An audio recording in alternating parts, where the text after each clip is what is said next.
It's a righteous troll.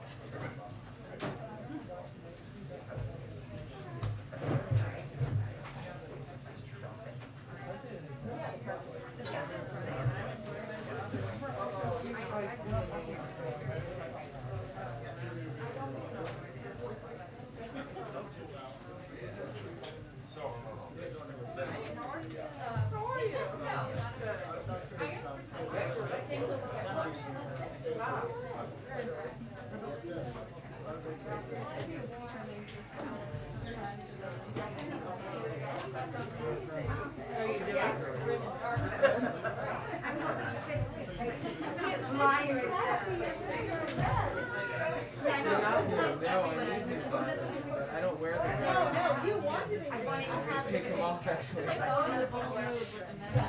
With the mask. I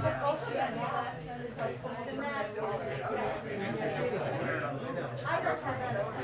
I just coordinated my black mask. And it works.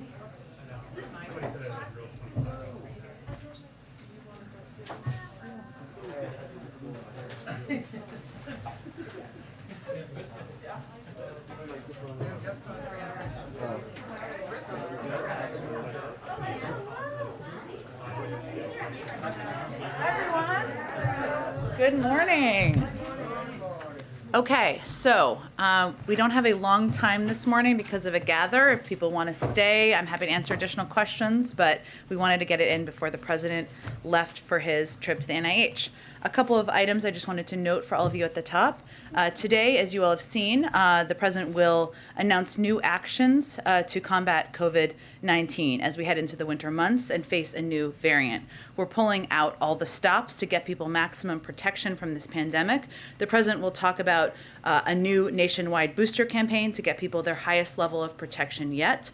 Kids vaccines being widely available and the launch of hundreds of new family clinics to make it easier for parents and kids to get vaccinated together, and free at-home tests for Americans, also making them widely available to people who are uninsured at community health centers and other locations where people can go. Taken together, the actions announced today will build on our strong progress. They will help protect people, slow the spread of COVID, accelerate our path out of the pandemic. Our view and belief, and the belief of our medical team, is that we have the tools to keep people safe. We're executing on a robust plan that builds off of all the actions we've taken to date. We are not starting from scratch here.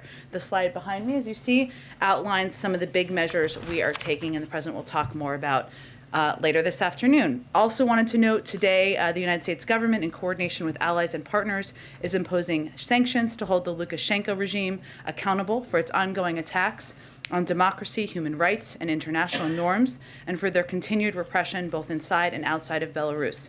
This is the 5th time the United States has imposed sanctions on Belarus since August of 2020, and the 3rd joint action with the European Union, the United Kingdom, and Canada this year alone. It reflects our united determination to act in the face of the increased repression, including the detention of nearly 900 political prisoners, and in response to the Lukashenko regime's callous exploitation of vulnerable migrants from other countries and the regime's orchestration of migrant smuggling into the European Union. We will continue working together with allies and partners to hold accountable those responsible for human rights violations and abuses in Belarus. Alex, why don't you kick us off? Thanks, Jen. Considering samples of Omicron were found in Belgium, Germany, and the Netherlands before South Africa identified and announced the first cases there, can you explain how the U.S. is continuing to justify a ban on travel from just South Africa? And is the administration considering bans on travel to any of those other countries? And how long will the travel ban remain in effect? Well, we will continue to assess on a daily basis, and the president is meeting with his COVID team every single day, including this morning, to assess what additional steps should be taken to protect the American people. And he will always err on the side of protecting the American people. The decision to put in place specific travel restrictions from a set of countries was made based on the recommendation of our health and medical team, and based on the fact that there were hundreds, if not thousands, of cases that we were seeing in South Africa, and concern about neighboring countries. So that was the decision that was made at that time. No one wants that to be permanent. As you know, we are assessing and reviewing, working 24/7. Our health and medical teams are, to evaluate, learn more about this variant, and we will assess if additional restrictions need to be put in place. And then On the Iran nuclear talks, the Israeli PM Naftali Bennett spoke with Blinken today and suggested Iran nuclear talks should be halted and stressed that Iran is conducting, quote, nuclear blackmail. What's the U.S. response? Is there any consideration of halting the talks at this point? Every country, including, of course, our friends in Israel, is entitled to their own point of view. Our view is that a diplomatic path forward, continuing to pursue an opportunity for diplomatic discussions to have greater access, to return to mutual full compliance with the JCPOA continues to be the right path forward. Go ahead, Jen. Jen, the announcement today that the president is making includes requiring insurance companies to pay for at-home over-the-counter tests. Mm-hmm. Reimburse, yes. To reimburse customers for those tests. Will the government reimburse the insurance companies, or do the insurance companies just need to cover that cost? It's a very good question, Jeff. As you know, and I think may have seen in the background call last night, or if not, I'll provide additional information. We expect to have the final rules on this and have this implemented in mid-January. So I expect additional details about how it will work and the functioning of it will be out in that timeline. So that question is just not answerable yet? I will check and see with our COVID team if it is, but again, there's typically a rulemaking process that will be done through HHS that will answer and provide additional clarity on this, on the implementation of it. Okay, and on a separate topic, do you have any updates on White House plans to arrange a call between President Putin and President Biden? Foreign Minister Lavrov today said that Moscow will take measures to ensure its own security if the U.S. and its allies refuse to discuss security guarantees. Well, we're hardly refusing to have discussions with the Russians, considering our Secretary of State and the Foreign Minister of Russia had a discussion today, and we've had ongoing discussions at a high level with the Russians. The President continues to believe in the benefit of diplomacy at a high level, at a leader level, as you've seen over the course of the past 10 to 11 months. But I don't have anything to preview or announce as it relates to a call or engagement between President Biden and President Putin.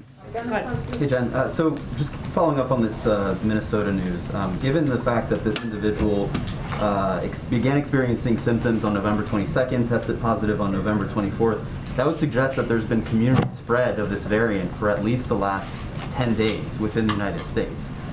Is that the White House's assessment, and to what extent does that change your understanding and your approach to combating this new variant? Well, I think we need to be very careful from the government and of course from the media as well about how we assess and attribute community spread or what has happened here. There was information put out by the Minnesota Public Health Department. I would just reiterate a couple of the components of that. Many of you may have seen it, but in case you haven't, there's an individual, an adult male, a resident of Hennepin County. He had been vaccinated. The person developed mild symptoms, as you noted, on November 22nd and sought COVID-19 testing on November 24th. The person's symptoms have resolved.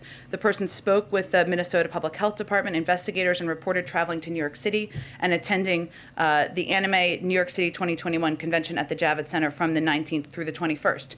Any contact tracing, which is imperative and important, would be done through the CDC and public health officials as well. But I would also note that the Minnesota Public Health Department will do a press conference at noon, and we would expect they'd have additional information. Important question about contact tracing and what we anticipate. I just want to really rely on the public health officials to speak to that. And are you aware of any other cases of the Omicron variant in the United States at the moment, other than the Minnesota case and the California case? We have been very transparent. I think, hopefully you would all agree, about providing that information as it becomes available. It typically comes through public health departments. They often provide it themselves first, but we are in close touch every single day with state and local public health authorities. So not that I'm aware of, obviously, it, again, typically rises through public health officials. I would note, as this Dr. Fauci has said over the course of the last week, every single day, even the restrictions we put in place was not going to prevent this variant from coming here. It would just slow. That was the objective. So we do anticipate there will be more cases, and we know that will be the case, and that's why we're focused on doing everything we can to fight the virus and the variant. Just big picture here. President Biden has repeatedly promised to shut down this virus. He has talked about wanting to end the pandemic. Is that still possible? Does he still believe that that is possible, or are we starting to shift now, especially with the rise of this variant, to perhaps accepting that we need to live with COVID for years to come? Well, first I would say there's a lot we don't know about the variant yet, and that is challenging and frustrating. I understand for Americans, for all of you, and we want to give the space and time for the public health officials who are working 24/7 to assess and provide guidance on it. There are a range of options, as Dr. Fauci has spoken to and our medical experts have spoken to. It could be less deadly. It could be more. We don't know. So I just want to say that that is the next step in this process. The president, and you'll hear him speak to this today, continues to believe that if we build on the bold steps that we've taken to date, if we continue to make the vaccines more accessible, to increase testing, increase masking, we can return to a version of normal in this country. That's what everybody wants and everybody would like to see. Go ahead. Back on the question about these reimbursements for rapid testing, Yeah. as anyone who's tried this knows, it can be kind of a cumbersome process. So why not just try and subsidize the price of these tests, as some of the other countries have done? Well, first I would say that we're approaching it a little differently from some other countries. I know this isn't exactly what you asked, but we see the FDA process of reviewing and evaluating the efficacy and effectiveness of tests as the gold standard. That is a high bar in our view, and that's important to abide by that. Our medical team looked at a range of options. We want to make testing more available and more accessible to people across the country. There are 4 times more tests available now than there were in the summer. We will continue to build on that. So this is a step that was, our team agreed was implementable and possible to do now, and we will continue to build on it. On the issue of government funding, yesterday you said you were confident that we won't see a shutdown. You know, we know the House is acting today, but a small group of Senate Republicans are still objecting. Do you still have that same level of confidence today that we won't see a shutdown? Well, the good news that I think you all saw today, and we just put out a SAP, or a Statement of Administration Policy, you know how we feel about acronyms around here, supporting the swift passage of H.R. 6119, which was basically a deal struck this morning. We still feel that there's time for lawmakers to set aside reckless and irresponsible political games and enact the short-term continuing resolution that would fund the government through early next year and allow for time for a full-year budget agreement, which is obviously our overarching objective. So there is still time to do that, and of course it's up to Congress to do that, but we are confident they will take steps to keep the government open. There is still time, but not a lot of time. So have you started to take steps to prepare for a possible shutdown, even if it is, you know, just one that lasts through the weekend? Sure. So there are steps that are taken by the OMB, our budget team, that are standard. And they are not steps taken out of an assessment or evaluation of what's possible or the legislative possibilities. They typically start engaging with agencies about a week in advance of any scheduled timeline for government funding. They did that as of last Friday. They had another scheduled time to engage with agencies today. So that is standard operating procedure, and that's underway. But again, our objective is, of course, to prevent the government shutdown. We are, and of course, that's up to Congress to get done. Just one quick immigration question. The administration announced today that the U.S. and Mexico have reached a deal to restart the Remain in Mexico program that was started under President Trump. This is something that your administration is fighting in court. The president, has railed against this policy. He's called it dangerous, inhumane, saying it goes against everything we stand for as a nation. Just wondering if you can reflect on how he feels about having now to see this move forward now. Well, as you noted, Mary, Secretary Mayorkas also and the president have repeatedly said that this program has endemic flaws. It has imposed unjustifiable human costs, pulled resources and personnel away from other priority efforts, and failed to address the root causes of irregular migration. Deeply flawed. That's why we stopped enrolling individuals in the program on day one and subsequently issued a memorandum in June terminating the program. And Secretary Mayorkas issued another memorandum announcing and explaining his decision to terminate the program once again in October. As you noted, though, we are in a situation where we're under a court, abiding by court ruling, and so that is what we are working to implement at this point in time. There are some key changes and exemptions the Department of Homeland Security announced this morning and can speak to, but our view of the program has not changed. We're working to implement under the court order. Go ahead. Thanks, Jen. Another testing question. Sure. So you said you want to make testing as affordable and available as possible. So in addition to requiring insurers to cover at-home tests. Is the administration doing anything to make in-person PCR tests more widely available, more affordable? Because as anyone who has had to get a PCR test, let alone a rapid PCR test, knows it can be hard to find one and expensive, and especially getting that quick test is very, very hard. Sure. Part of the plan the president is announcing is free tests, about 50 million tests that we're going to make available at places like rural clinics, community health centers, to ensure they're broadly available in a range of places where people can go and access them. And again, this is part of our effort to build on what we've already done to date. We made $3 billion worth of investments to accelerate the production of rapid tests and expand capacity. When President took office, there were 0 at-home tests available. Now there are 8.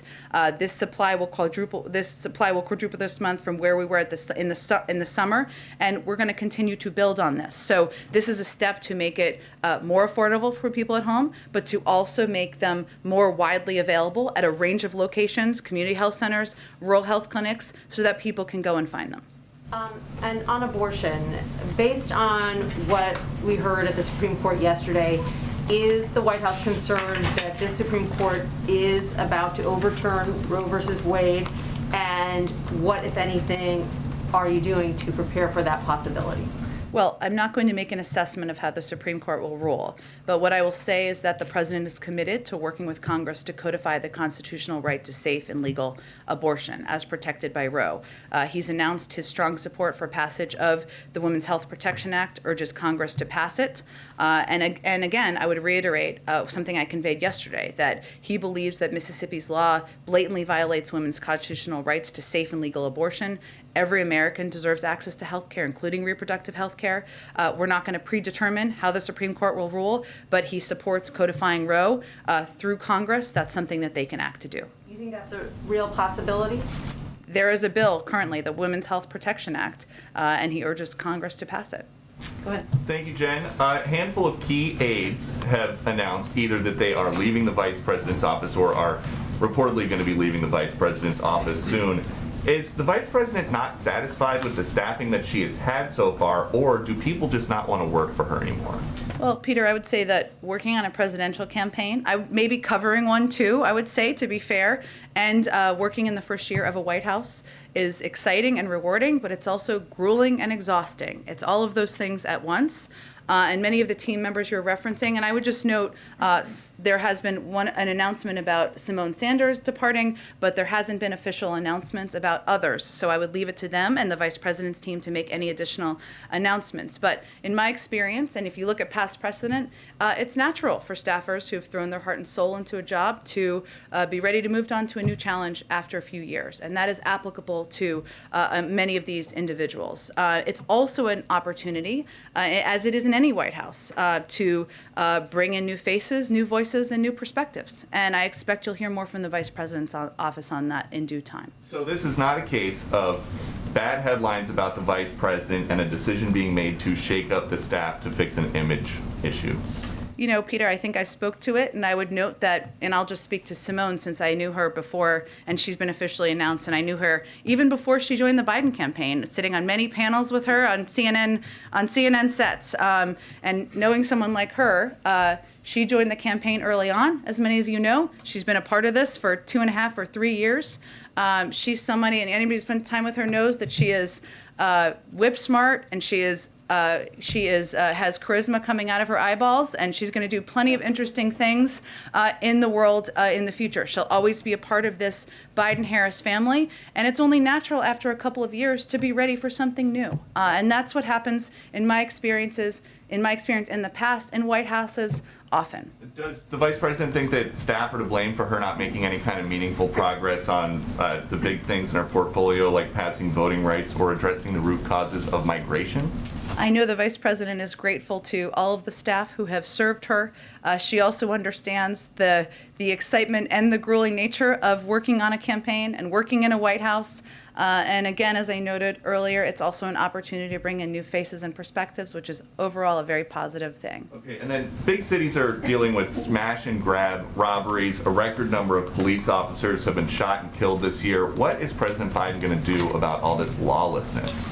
Well, Peter, I would say that, one, the president proposed additional funding in his budget over the funding that had been proposed by the prior president to increase and support local police departments, make sure we keep cops on the beat, and we ensure that local communities are working in partnership to crack down on crime and any dangers they see in their community. So that's one of the steps. We've also worked with a range of communities across the country on strike forces, as you know, something we've talked about in the past. We're continuing to implement that from the Department of Justice, but the president absolutely believes that community police forces can have an important instrumental effect in helping keep communities safe. And does the president still think that crime is up because of the pandemic?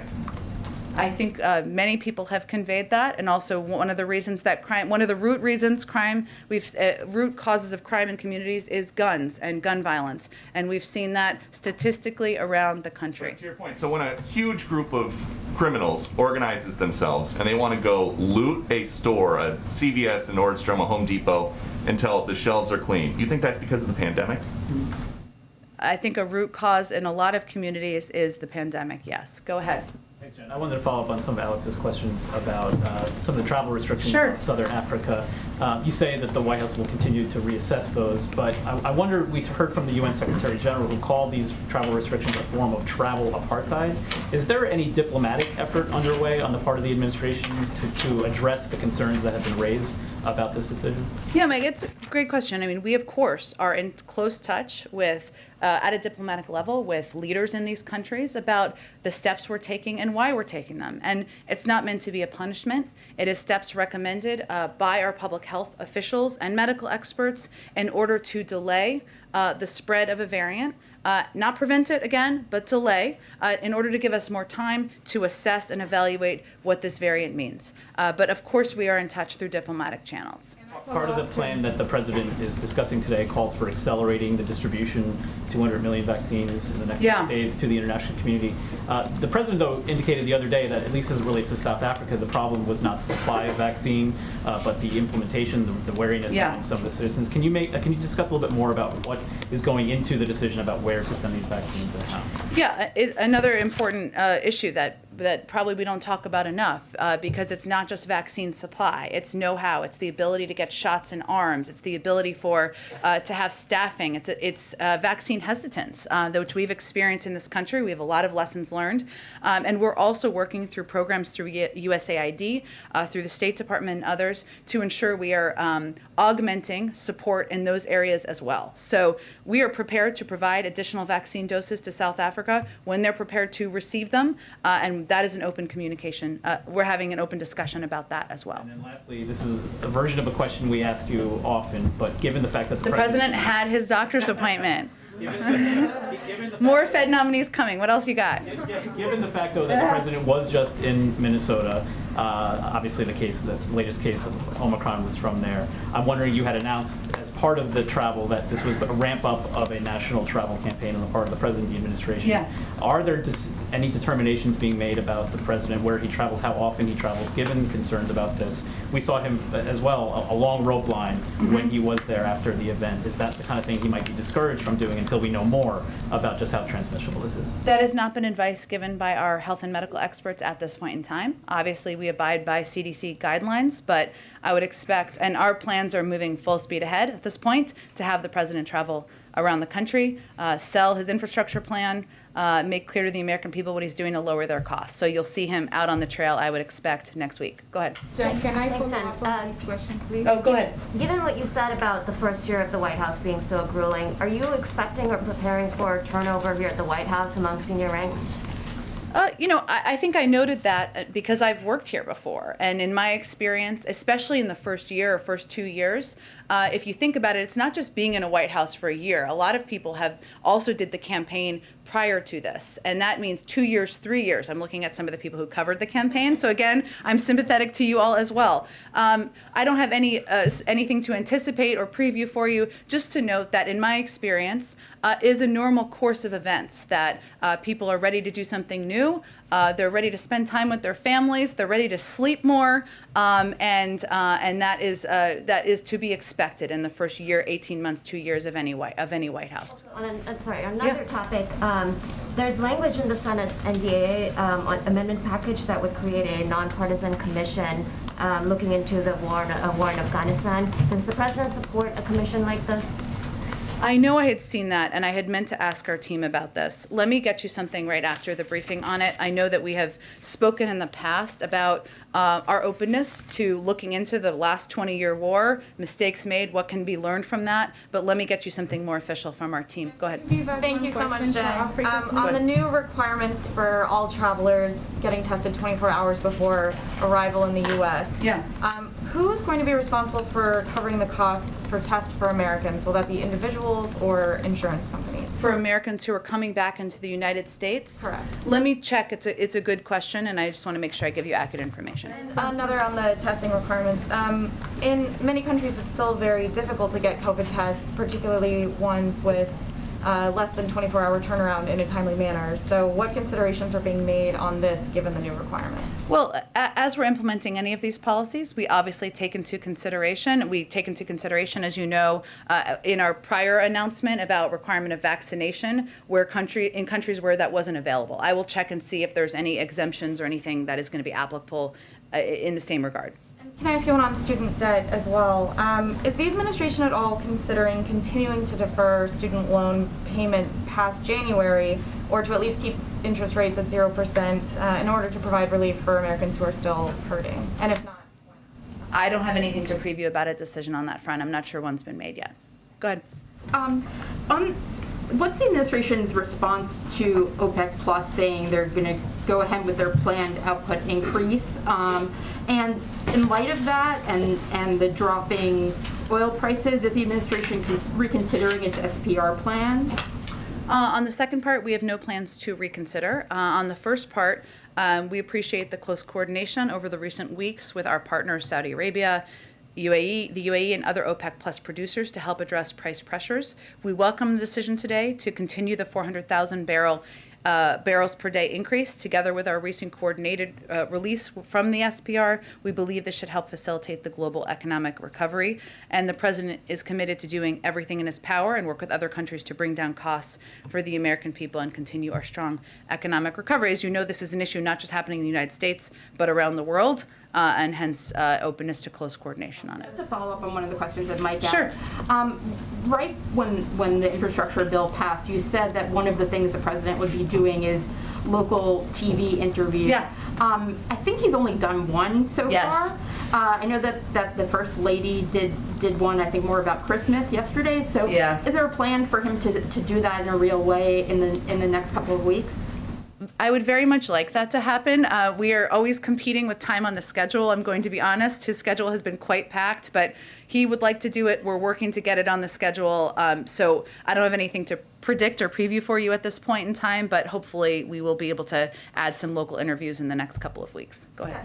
Thank you. Is there anything beyond economic sanctions that the United States is willing to do if Russia takes more action against Ukraine? Well, I'm not in a position to preview at this point in time anything we're considering. Obviously, our Secretary of State is still on the ground, I believe, having these conversations with our European partners, and anything we would do in close coordination with them. As you know, one of the areas of discussion has been providing additional assistance, security assistance to Ukraine. I don't know if you're asking about that, but I would point to that. We have provided a great deal of assistance over the course of the last several months. So that's another area, obviously, we would look at, but I don't have anything to preview on any of these fronts at this point in time, other than we are in close coordination, preparing a range of options, and have conveyed directly to the Russians that if they proceed as they did in 2014, that we have a range of options that we will consider taking. One question on COVID, and I know that you kind of get variations on this a lot, but with the testing, public health people are saying, well, why not just ship these rapid tests to every American household? Or why not require vaccine or a test to fly domestically? Why not go further in the direction of public health and mandates, given the potential risk and the fact that we're headed into winter? Sure. Well, one, I would say that nothing is off the table. Including domestic travel. But we do have some protections, some strong protections in place already, including requirement of mask wearing, which was extended, doubling of fines if people are not in compliance. How we look at this is, of course, we base our decisions on the advice of the health and medical experts, what's going to be most effective, and what is we can implement, what is most implementable. So we look at a range of factors as we make decisions about what steps we can put in place. So again, nothing's off the table, but the announcement we made today is building on steps we've taken to date, significant steps we've taken to date to continue to protect more people, put in place additional precautions that will save more lives. Can you just tease out what most implementable means? Are you worried about legal challenges? Are you worried about, political blowback?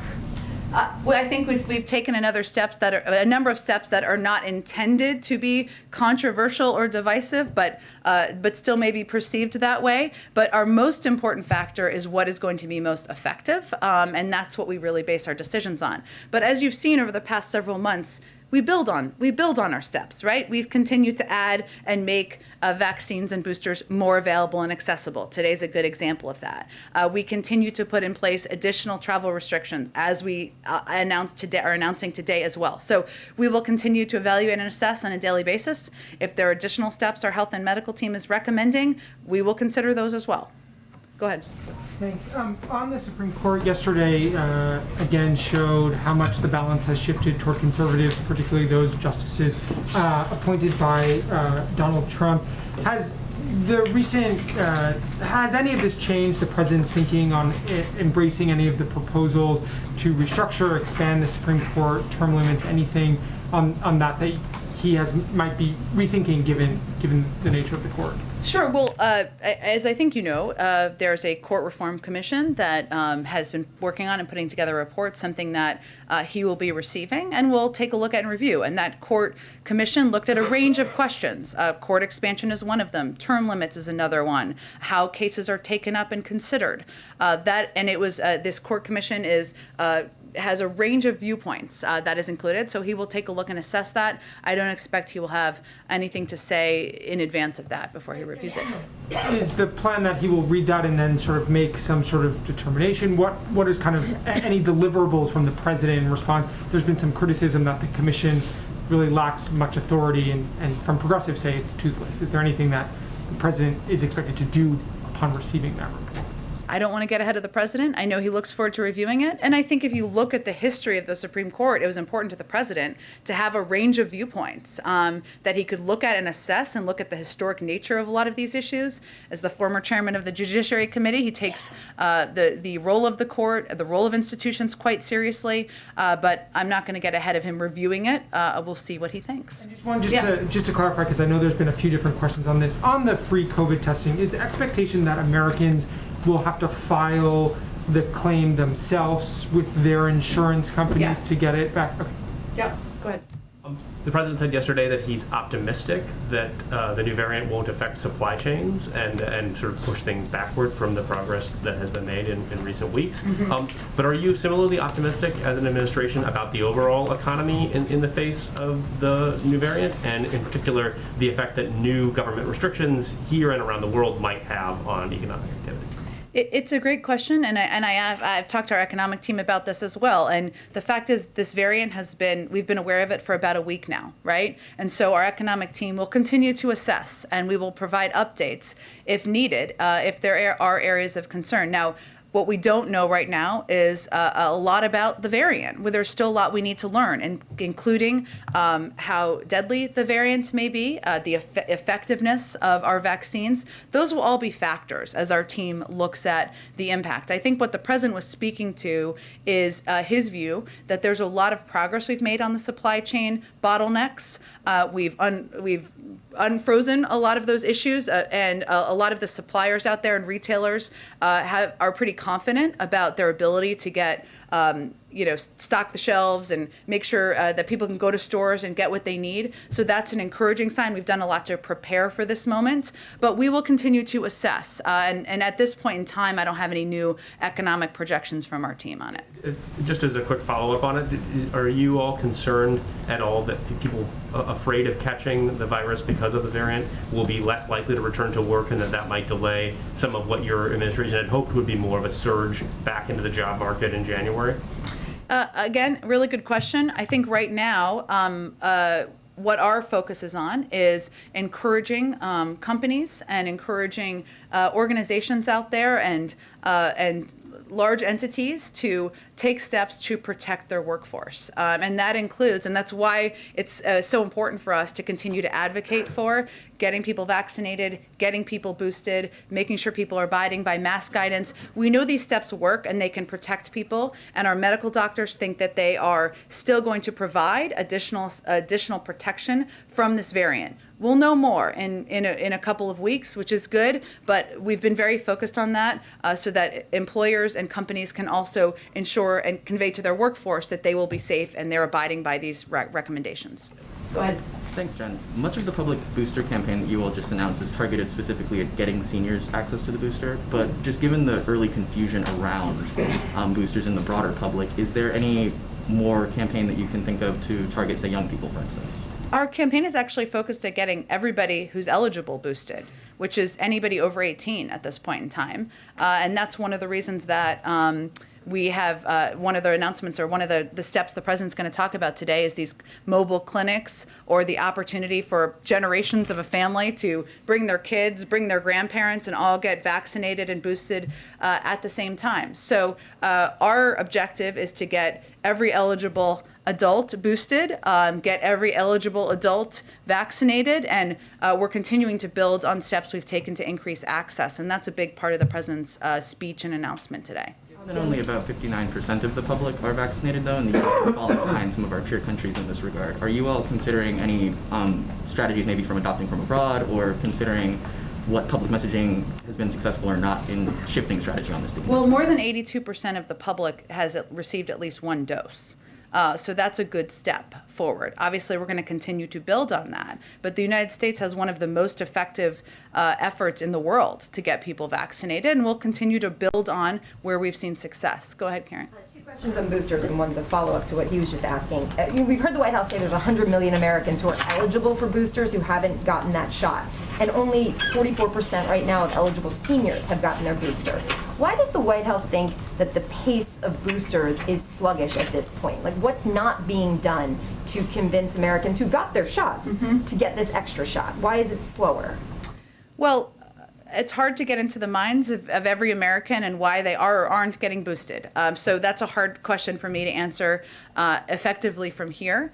What we do know, obviously we don't want to be, we would prefer not to be in a situation where we are dealing with an unknown variant. I think everybody can understand that. But the fact that there are unknowns, and we are out there encouraging people to get boosted at the time where we're still learning more about a variant. We've seen numbers go up. We hope that more people will take this seriously and get boosted. I can't assess, though, why people psychologically are or are not getting boosted. And the plan that the president's going to talk about today calls for expanding capacity at pharmacies for boosters. What exactly would that look like? Is that a focus on supply? What are pharmacies, what do they need to do to speed things up or get more robust efforts going there? Yeah, it's about making sure we're reaching more pharmacies, that we are making sure they have the supply needed to ensure that boosters are available in pharmacies across the country and in communities that are harder to reach. So it's just expanding access, it's expanding supply, getting to more communities, and building on the steps we've already taken to date. Go ahead. A question on shipping vaccines overseas. As part of the announcement today, the administration wants to accelerate shipments overseas, 200 doses in 100 days. What is enabling that acceleration? Is it higher production? Is it shifting from domestic use to international use? Can you explain a little bit more about that? Well, we've always committed to doing both domestic and international use. I don't believe it's taking away from our domestic supply. Yeah, it's expediting our plans to provide vaccines to the global community. We've also been able to move more quickly as it relates to giving vaccines to a lot of countries because we've done this before. There's a blueprint. And in the initial stages, I think many of you may remember, there were sometimes logistical or other hurdles we had to get through with countries. Now we have a blueprint and ability to do that, so it can move a little more quickly. But I can check and see if there's more detail on how we expedited it logistically. And China says they're contributing as many, if not even more, doses than the United States is. Obviously, the administration said that they're the biggest provider of vaccines overseas. How do you compare what the U.S. is doing and what China is doing? How do you compare those two vaccination efforts? Well, I don't have their numbers in front of me, but what I can convey is that we are providing doses to the global community with no strings attached. I don't think that's the case for every dose from China. Should have an assessment of how effective the Chinese vaccine is? I don't have any from here. You should ask the public health experts that. Go ahead. I just wanted to follow up on the issue of domestic air travel that came up a second ago. You said nothing is off the table.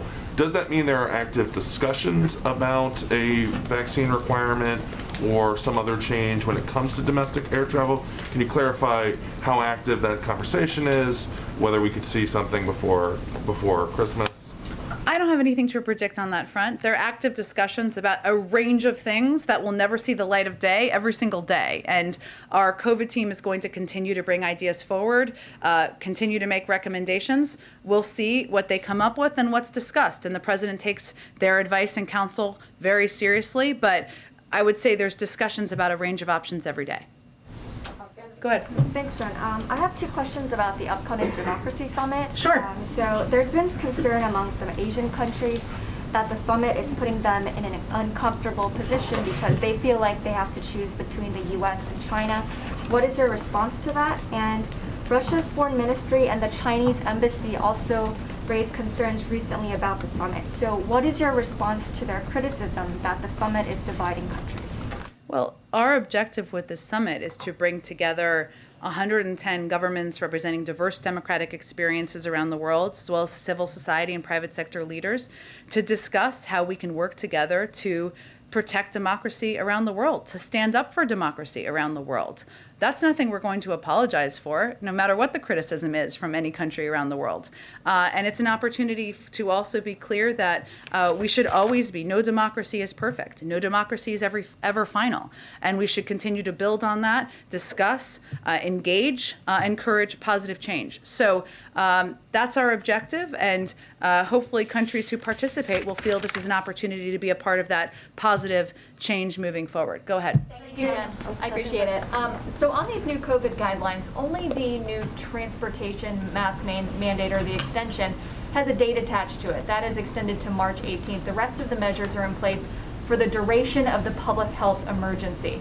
How long does the administration anticipate the public health emergency portion of this will last? Well, I can't give an end date on that because we're still in the middle of fighting the pandemic. I will note that there are a couple of pieces that we have dates on in terms of when they will start. I'm not suggesting that was your question, but that is the determination that will be made by the CDC, by our public health experts, not a political determination. So we will wait for their guidance on that. The 212F restrictions, though, were in place for 20 months, nearly 2 years. Is it your anticipation that we could see some of these measures in place for that long, or is it more a matter of weeks in this case? I can't give you an assessment of that because we're going to base it on the public health guidelines, what steps we need to take to protect the American people. Go ahead.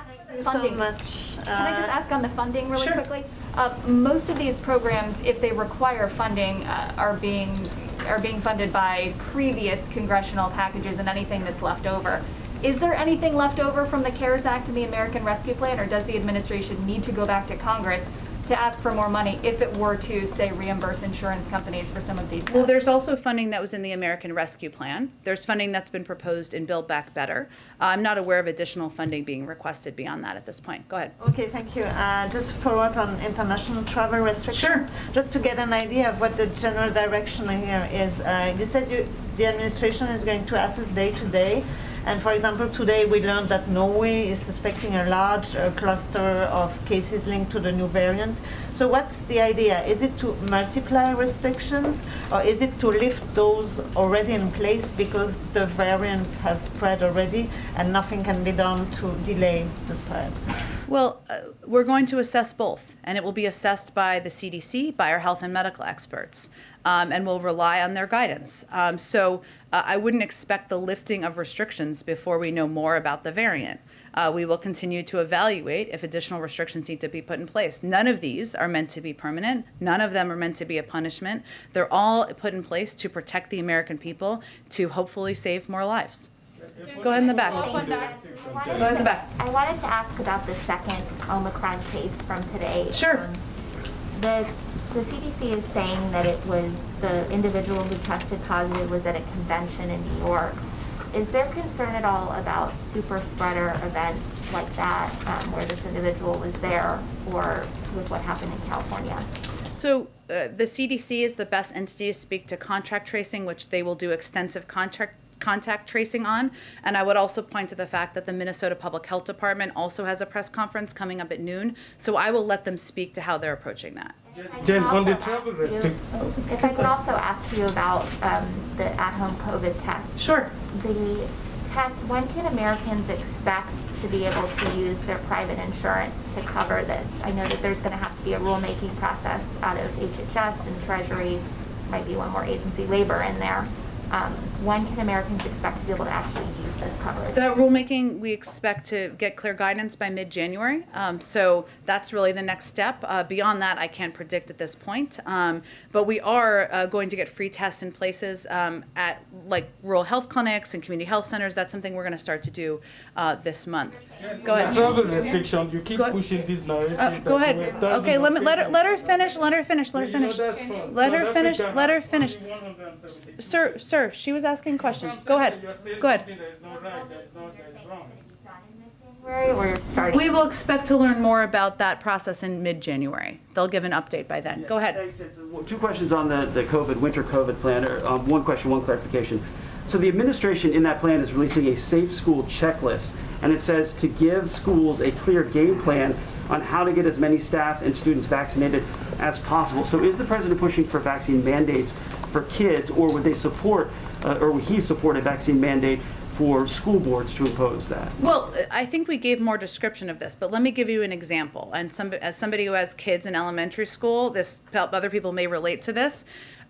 Most elementary schools, or a lot of them out there, if there's somebody who tests positive for COVID, that often means that people with close contact also have to quarantine for a set number of days. That's the process in a lot of different schools. These decisions are made school district to school district. One of the pieces you'll hear him talk about that has been implemented in other places is looking into this question of whether there can be additional testing that can be administered in schools so that you can keep kids in school. The objective is to keep kids in school. So that's kind of the most vibrant example I would give you of what we're really talking about here. And the clarification, so the winter plan, the administration is pushing pharmacies, or is the administration pushing pharmacies to make more robocalls and robo-text to people? It says millions in this. Yeah. Because I can't get CVS to stop calling me. Well, look, I think what our objective is here is to make sure people know where they can get a vaccine and get a booster. And a lot of people are still confused about that. And access, we know, is a huge barrier. So I'm sorry about all the calls. That means CVS is just, I guess, doing a very effective job, but that's what our objective is. I have to wrap this up in a minute, but Patsy, go ahead. Patsy, go ahead. Go ahead. So just following up Chris's question. Let Patsy, I just answered it. South Africa had thousands of cases. Simon, I answered a question on this. Let Patsy. Simon, I answered a question on this. Let's let Patsy ask a question. It's not effective to scream over your colleagues in here. Let's let Patsy ask a question. Question on sending vaccine doses abroad. Can you specifically talk about the plan to send directly to humanitarian settings and conflict zones? Do you have any idea as to who you'll be working with? Can you say the beginning part of your question again, Patsy? Sorry. Well, part of the administration's plan is to send out 200 million doses in the next 100 days. including humanitarian settings and conflict zones. Yeah. Can you talk specifically about that, please? Yeah, Patsy, and I'll get you more details on this, but what we typically do is we work through trusted global health partners like the United Nations, other NGOs that are trusted who can get humanitarian assistance and aid, including vaccine doses, into communities. So that's typically how we would approach it. Just another follow-up on a question that my colleague asked, and you said you'll give more specifics on the Democracy Summit. Yeah. Which is, what are the criteria in determining who gets invited? Why are you, for example, leaving out Sri Lanka and Bangladesh and inviting Pakistan? Why are you inviting Kosovo and Serbia but not Bosnia? Well, our objective here was to invite a range of countries, a range of civil society leaders and other private sector leaders to have a discussion about democracy. It does not mean that we are that everyone we're inviting we're giving a stamp of approval on. Every democracy is a work in progress, and it doesn't mean that we are giving the opposite of a stamp of approval or a negative stamp to people who are not invited. This is just meant to be include and invite a diverse set of voices, countries who can speak to our global effort to protect democracy. George, I'll have to be the last one. Beijing Olympics, if you don't mind, if you have any more updates on whether the president has made his decision on the Beijing Olympics, and whether the decision-making process include considerations on human and women rights in light of the treatment of the Chinese tennis player Peng Shuai after she disclosed that she was sexually mistreated by a Chinese official.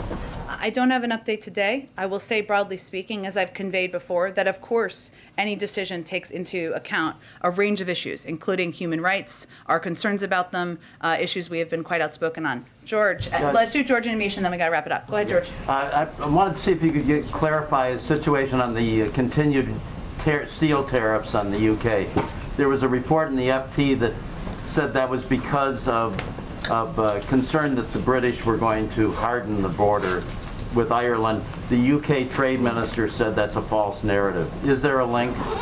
I'd have to check on that with our team. I haven't delved into that deeply today, so let me do that, George, and we'll get back to you. Go ahead, Jamish. Hi, I have two quick questions. The first is just because the Omicron variant is in several states, I'm just wondering if you could talk a little bit about why the travel ban still makes sense. And I know you talked about the timeline still being iffy, but could you just maybe explain a little bit more why those travel bans make sense right now? Well, again, this is all based on, it's not a decision made out of the White House.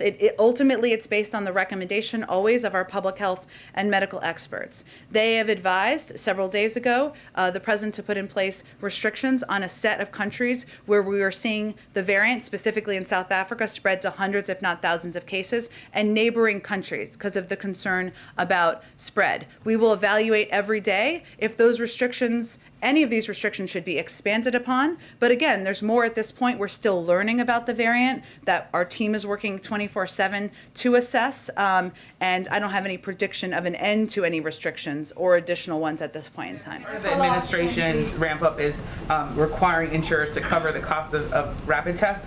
But there are obviously millions of Americans who don't have insurance. So I'm just wondering why not just subsidize the tests directly and give them and give them out freely like they do in Europe, given the fact that there are so many Americans that are uninsured? Well, I answered a version of this a little bit earlier, but let me repeat some of the I think most important points here. One, we believe that our process for evaluating tests is the gold standard that other countries and parts of the world don't meet. We have 8 approved by the FDA. I believe I'm correct in that.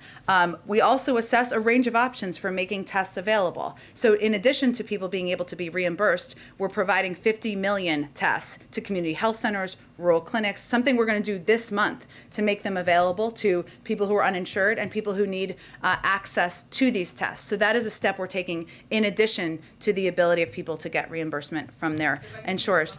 Just won't remain in Mexico. I know that there's a deal that's been struck. I know the lawsuit has forced President Biden to sort of have to deal with reinstating it. What's the next phase of this? Because obviously advocates are saying making asylum seekers stay in Mexico and remain in Mexico is dangerous and also a violation of their rights. Is there sort of a plan for that?